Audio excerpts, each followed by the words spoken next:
He's got, no interest, and the Astros are just kind of lingering and hoping he falls back. I think I know, he's got competitive offers. Like, he's got the sort of offers that are going to intrigue him from other teams.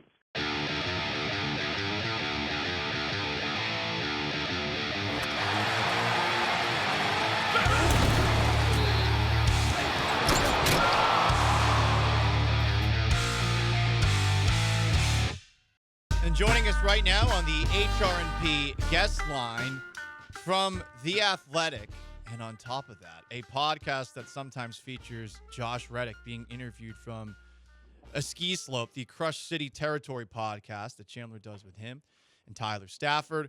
Chandler, thanks for joining us, and hopefully no one gets traded or signed like the last time you came on when Kyle Tucker got traded as we were on the phone.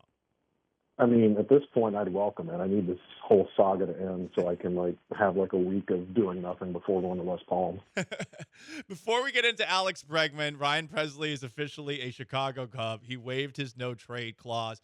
Was that because of the sour feelings? Was it because of all the reporting that seemingly was pressuring him to get the message, dude, you're not wanted anymore? Did he look at Chicago as a better opportunity? What's the main reason he's gone? I mean, I don't think there's one main reason. I think, and as I tried to illustrate in the reporting and kind of when this all went down, they had been trying to do this all winter. This was not, there seemed to start to be this connection of they traded Ryan Presley to make a legitimate run at Alex Bregman. It just so happened that those two things coincided at the same time, that the Astros got back in on Bregman and Presley was traded. This had been something that they were trying to do stretching back to November. The foremost motivation from the Astros side was this was a salary dump. I mean, I know Dana Brown tried to talk up Juan Bello like he's going to be some 8-time Cy Young Award winner when he was on the Zoom the other day, but they didn't trade Ryan Presley for a return. They traded Ryan Presley to get rid of most of his salary. This was a salary dump, plain and simple. Dana Brown's fractured relationship with Ryan Presley contributed somewhat. That I talked to at least one person that said that was at least a little bit of a factor as to why they put him on the market. But make no mistake, this was to get rid of his money. As to why Ryan Presley did it, I mean, you heard what he said to the Cubs reporters when he was on Zoom the other day. I don't think he wanted to leave. And in fact, he said that. He said he wanted to retire as an Astro, which, I mean, he could still do. They could re-sign him after re-sign him after this season, I suppose. But I don't think he wanted to leave. I think there was some hard feelings, and I think, to be quite frank with you, look at the Cubs and the Astros just in terms of their roster, in terms of their division.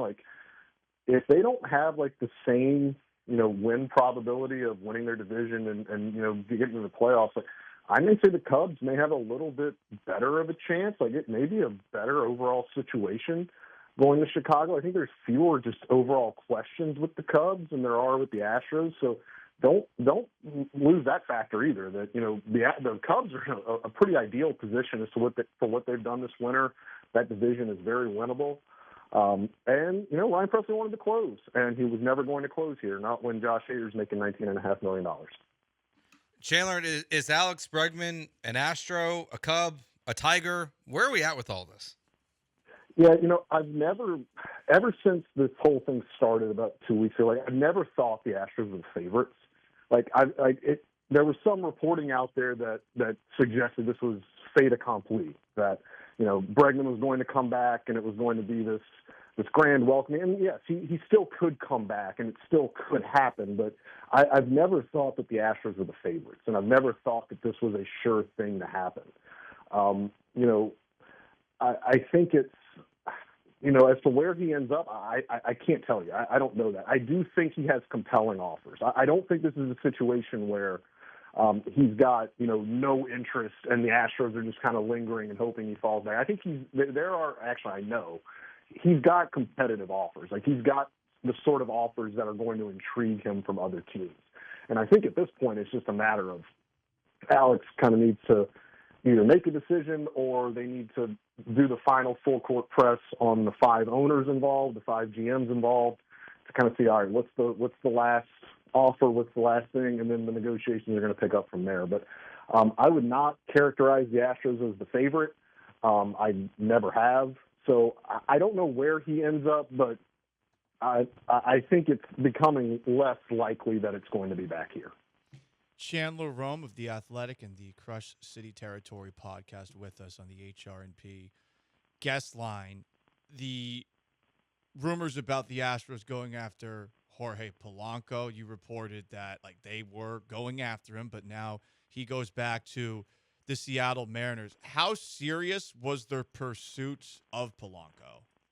Oh, it was very serious, to the point where like they were, I don't want to say down the road, but they got outbid. The Mariners, from my understanding, the Mariners gave him more money than the Astros were prepared to. And, maybe that's a sensible move, given that he had, pretty major knee surgery in October, coming off of a major operation. They've cleared him to do baseball activities in spring training. He needs to be 100% for opening day. But, $7 and almost $8 million for that was a little more than the Astros were willing to pay, from my understanding. So they got outbid on that one. So, but it was serious, don't get me wrong. And I think all of this, even if Bregman doesn't come back, we've heard so much this last, 2 or 3 weeks about Jose Altuve's defense and his position and where he's going to end up playing. Like, if they would have signed Jorge Polanco would have been the primary second baseman, from my understanding, and Jose Altuve would have played the majority of his time in left field. Now, that they would have proceeded with caution with Polanco, and Altuve would have played some second base, but there would have been, a primary shift there. And, if that long shot happens and Bregman comes back, we've already, discussed that Jose Altuve would be in left field. And I think now this prompts legitimate questions about Jose Altuve's defensive future. He was never going to end his career as the Astros second baseman. He is a first ballot Hall of Famer. He's a really, really good player, but you can't ignore the defensive metrics right now. He's, if not the worst, maybe the second worst defensive second baseman in baseball. This is an Astros pitching staff that has 2 pitchers atop its rotation in Valdez and Brown that induce more ground balls than any pitchers in baseball. They need a good infield behind them, and last year the right side of their defensive infield was terrible with Altuve and with the carousel that they had at first base. Now, they have Christian Walker now, 3-time Gold Glover. I think he will help if Altuve does play second primarily this year. I think having Christian Walker there will help. His range is better. He can just kind of cover up some things, but it's hard to hide a bad defensive second baseman across 162 games as you saw last year. So what I will be fascinated to see is, once the Bregman saga concludes, where does Altuve play defensively next year, and how does that, impact what Joe Espada does on a daily basis? So I guess, do you feel like that could lead to Dubon as your everyday second baseman then, Chandler? Or is it an outside solution, or even a hopeful early promotion from one of the young guys to play second base? I think the Dubon thing is probably the easiest way to go. And look, I'm going to be completely honest with you. This is totally conjecture on my part. I haven't done a ton of reporting on this specifically, but, to me, it's kind of the actions speak louder than words. And we've all seen the pictures of Altuve working in left field at Dyken Park. He has talked about it at FanFest last week, that's something he'd be open to doing, moving to left field.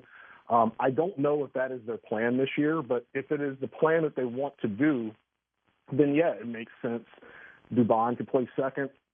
Altuve could play left. And look, they could still do a situation where Jose Altuve plays some second base. I don't think they want to move Jose Altuve to left field permanently. I think it's a situation where, honestly, to protect his legs a little bit, maybe try to get him in the left field a little bit.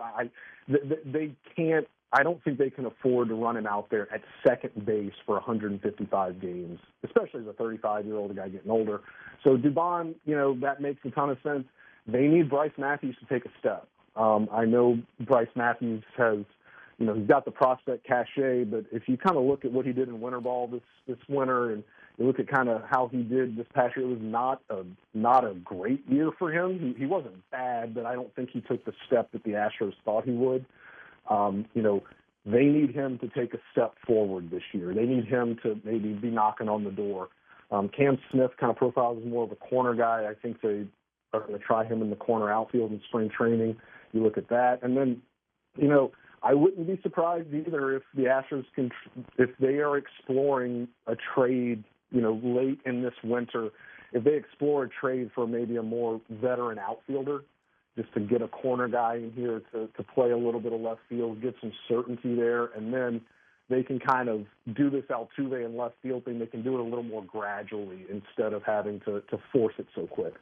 Chandler Rome with us from The Athletic on the HRNP guest line. On that front, you mentioned, okay, maybe they look at outfielders. Are there any names other than Alex Bregman that they're linked to right now in any of those positions, given that Jorge Polanco is going to the Mariners, a guy that they wanted to bring in but they were outbid for? It's hard to know just because, we can think certain guys are available in trades. We can think that certain teams are engaged in, they want to trade this guy, and then there could be guys that we aren't even thinking about that are on the block. So it's a lot harder to nail down and report like, okay, this guy is who they're targeting. Like it could be a ton of different things with teams. You don't know who's selling, what teams are offering, things like that. But you kind of look around, and the Giants have a couple of surplus outfielders. The D-backs have some surplus outfield talent. But you wonder how much the Astros have to offer. This week has been prospect week, right? You've seen all the outside publications, including The Athletic, roll out their farm system rankings, roll out their top 100s, roll out the top 30s for each team, and the Astros remain at the bottom of basically every farm system ranking. So they don't have a ton to offer. So I find it hard to believe that it would be a guy with multiple years of control. I find it hard to believe that it would be a guy in his pre-ARB years because, those inherently cost more in prospect capital. So you're probably, if you want to start being a sleuth and kind of looking at who would make sense, maybe look for guys on one-year deals, look for guys, rental players that are heading into free agency that aren't making a ton of money. Maybe that sort of guy is the ideal fit because I don't think the Astros have enough in their farm to get much more than that. Chandler, last one for you. Do you think that the money they saved with Ryan Presley, is that pretty much what they're willing to spend? Is $8.5 million if it's not Alex Bregman, or are they willing to spend more on a player they trade for? Like how hard is their cap right now, do you think? Well, it's hard to know because the last two winters, including this one, I've reported, and it's been right, that Jim Crane has been reluctant to go over the luxury tax. And then last year he gave $95 million to Josh Hader on a whim. And this year they're back in the Bregman sweepstakes, which would skyrocket them over the CBT. So the short answer is I don't really know. I think if given his druthers, he would stay under it, but he only kind of exceeds it for that, pardon the pun, that luxury item. And he viewed Josh Hader as a luxury item. Alex Bregman certainly fits that mold too. If there's, beyond Bregman, there's really nothing else that would quantify as that. So I would kind of say that they would probably stay under if they don't bring Bregman back. And then you also have to remember too that they've got to save some room for the trade deadline. If they're in a position to add at the deadline, they probably want to save a little bit to take on some salary then too. And as Jim Crane has shown, when this team is in it at the deadline, he's unafraid to make those bold decisions, take on, bigger salaries and kind of throw caution to the wind and go for it. So they also have to be prepared for that contingency. He is Chandler Rome. You can catch his work in The Athletic, and on top of that, the Crush City Territory podcast with Josh Reddick and Tyler Stafford. Chandler, always appreciate your time, and hopefully no news has broken while we've been talking with one another. Oh, is Bregman retiring? I'm kidding.